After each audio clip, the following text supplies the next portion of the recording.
এবার যে হাদিসটি আপনাদের সামনে পেশ করব সেটা অত্যন্ত গুরুত্বপূর্ণ একটি হাদিস এবং আমাদের সকলকে এই হাদিসটি আশা জাগাবে। এই হাদিসটি রয়েছে সহিহ মুসলিমের। এই হাদিসটি আবু হুরায়রা রাদিয়াল্লাহু আনহু বর্ণনা করেছেন। সহিহ মুসলিমের 2775 নম্বর হাদিস। আল্লাহ নবী সাল্লাল্লাহু আলাইহি ওয়াসাল্লাম বলেন, লাউ ইয়ালামুল কাফির, যদি কাফের জানতো, যদি কুফরিতে লিপ্ত থাকা ব্যক্তি যদি জানতো, মা ইনদাল্লাহি মিনার রাহমা, আল্লাহর নিকট কি পরিমাণ রহম রয়েছে, আল্লাহর কি পরিমাণ দয়া রয়েছে, মা তুমিয়া বি জান্নাতি আহাদুন, তাহলে ওই কাফেরের কেউই জান্নাত থেকে কোনোদিন নিরাশ হতো না। কাফের জান্নাত থেকে নিরাশ হতো না যদি কাফের জানতো যে আল্লাহর কি পরিমাণ দয়া রয়েছে, আর অন্যদিকে আল্লাহর রাগও রয়েছে।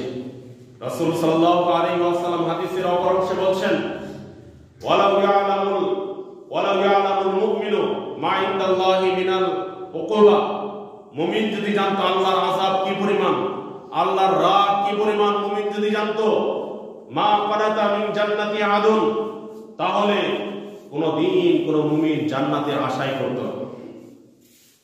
এজন্য আশা এবং ভয় এই দুইটাকে ভারসাম্য করে চলতে হবে।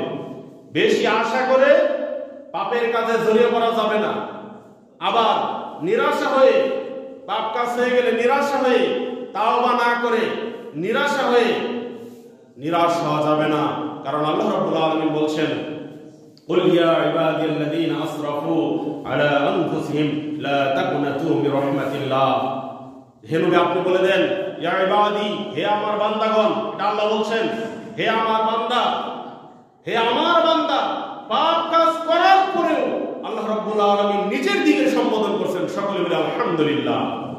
চিন্তা করতে পারছেন, আল্লাহ রাব্বুল আলামিন নিজের দিকে সম্বোধন করে বলছেন, ইয়া ইবাদি, হে আমার বান্দা, পাপ কাজ করার পরেও আল্লাহ রাব্বুল আলামিন আমাদেরকে বান্দা বলে সম্বোধন করছেন।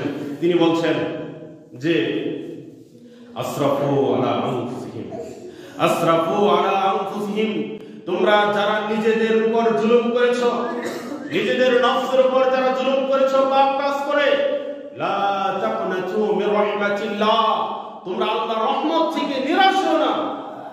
আল্লাহ রাব্বুল আলামিন সব পাপ ক্ষমা করে দিবেন। সকলে বলে আলহামদুলিল্লাহ। পাপ কাজ হয়ে গেলে নিরাশার কোনো সুযোগ নাই, নিরাশ হওয়া যাবে না। আল্লাহ রাব্বুল আলামিন বলছেন, তোমরা আল্লাহর রহমত থেকে নিরাশ হও না। আপনার বয়স হয়তো হয়ে গেছে 60 বছর 70 বছর, আপনি অনেক অপরাধ করেছেন, আপনি নিরাশ হবেন না। আল্লাহর এই আয়াত প্রমাণ করে আপনি যদি আল্লাহর কাছে তাওবা করেন, তাহলে তাওবার দরজা আপনার জন্য খোলা আছে। আল্লাহ রাব্বুল আলামিন আপনাকে ক্ষমা করে দেবেন। কে কত বড় পাপী এটা আল্লাহ দেখেন না, কে আল্লাহর কাছে তাওবা করলো এটা আল্লাহ দেখেন।